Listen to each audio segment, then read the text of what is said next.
எல்லோருக்கும் வணக்கம்.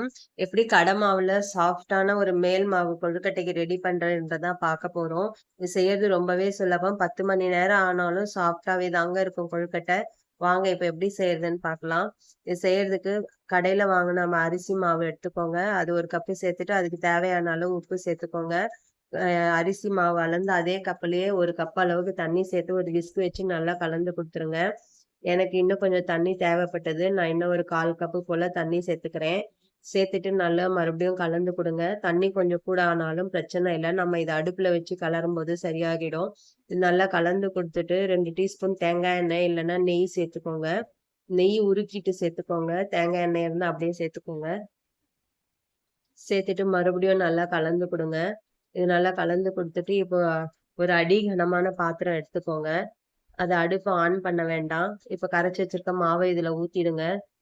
ஊத்திட்டு இப்ப கேஸ் ஆன் பண்ணிக்கோங்க. ஆன் பண்ணிட்டு லோ டூ மீடியம்ல மாத்தி மாத்தி வச்சு, இது மாரி விஸ்க் வச்சு கலந்துகிட்டே இருங்க. அது கொஞ்சம் கொஞ்சமா சூடு ஏற ஏற நல்லா கெட்டிப்பட்டு வந்துரும். நல்லா சாஃப்ட்டா வெந்து கிடைச்சிரும். நம்ம கையில கஷ்டப்பட்டு மாவு பிசையணுன்ற அவசியமே இல்லங்க. ரொம்ப சாஃப்ட்டா இருக்கும். இந்த மெத்தட்ல செய்ற மேல் மாவு 10 மணி நேரம் ஆனாலும் கொழுக்கட்டை சாஃப்ட்டாவே இருக்கும். இப்ப கையில ஈரம் தொட்டுட்டு அது மாவு கொஞ்சம் எடுத்து பாருங்க. வெந்து வந்திருக்கும். கையில ஒட்டாம வந்திருக்கு. கஷ்டப்படாம எவ்வளோ சாஃப்ட்டான மாவு ரெடி ஆயிடுச்சு பாருங்க. இப்ப இது ஒரு மூடி போட்டு மூடி வச்சுருங்க. ஆறட்டும். இப்ப பூரணம் ரெடி பண்ணிக்கலாம். தேங்காய் சேர்க்காத ஒரு பூரணம் செஞ்சிருக்கோம் இன்னைக்கு. இதுக்கு நான் ஒரு 3/4 கப் அளவுக்கு வெல்லம் எடுத்திருக்கேன்.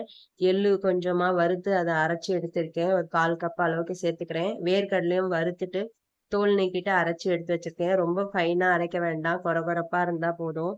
இதையும் ஒரு 1/4 கப்பு சேர்த்துக்கோங்க. இது கூட வாசனைக்கு 1/2 டீஸ்பூன் ஏலக்காய் சேர்த்துக்கோங்க. சேர்த்துட்டு நல்லா அரைச்சு எடுத்துக்கோங்க. ஃபைன் பேஸ்ட்டா அரைக்கணும்னு இல்ல. கொஞ்சம் கொர கொரப்பா அரைச்சு எடுத்துக்கோங்க. இப்ப இத ஒரு பவுலுக்கு மாத்திக்கோங்க. இந்த அளவுக்கு அரைப்பட்டா போதும். பவுலுக்கு மாத்திட்டு நல்லா கைய வச்சு நல்லா பெசஞ்சு குடுங்க. நம்ம இதுல வெல்லம் சேர்த்துருக்கிறதுனால நல்லா இறுகி பிடிச்சுக்கும். சேர்த்துட்டு பூரணம்ல வைக்கிற மாதிரி நீட்டா கொழுக்கட்டை மாதிரி நீட்டா உருட்டி எடுத்துக்கோங்க. இத பாருங்க கொஞ்சமா பூரணம் எடுத்து இது மாதிரி உருட்டிக்கோங்க. அவ்வளோதான். இதே மாதிரி எல்லாத்தையும் செஞ்சு எடுத்துட்டு வந்தாச்சு.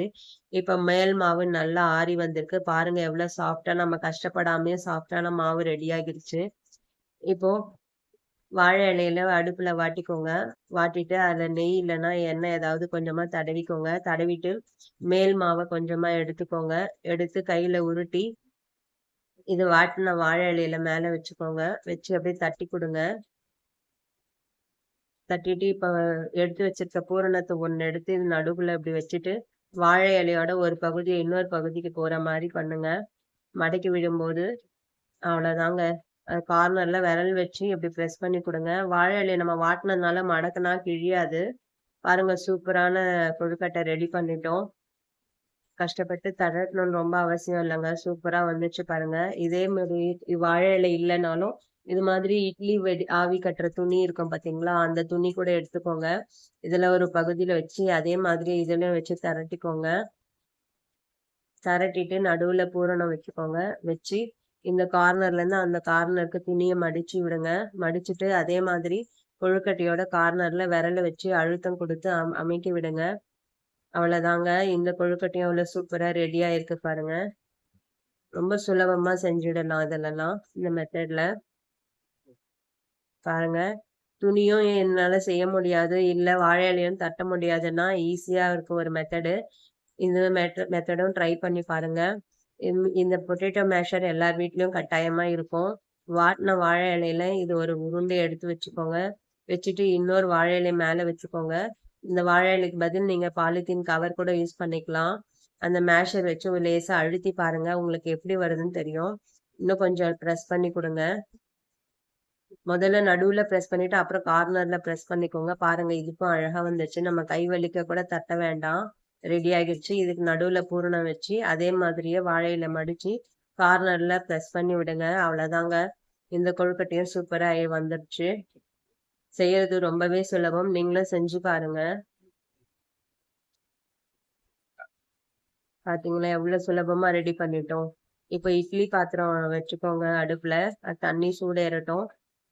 அதுக்கு மேல ஒரு இலை வச்சுக்கோங்க. இலை இருக்கு நான் வச்சுக்கிறேன். இல்லனாலும் நீங்க அந்த தட்டுலயே கூட வச்சுக்கலாங்க.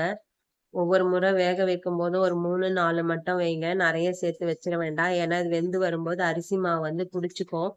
வெந்து 5லேருந்து 8 நிமிஷத்துக்குள்ளயே வெந்துரும் கொழுக்கட்டை.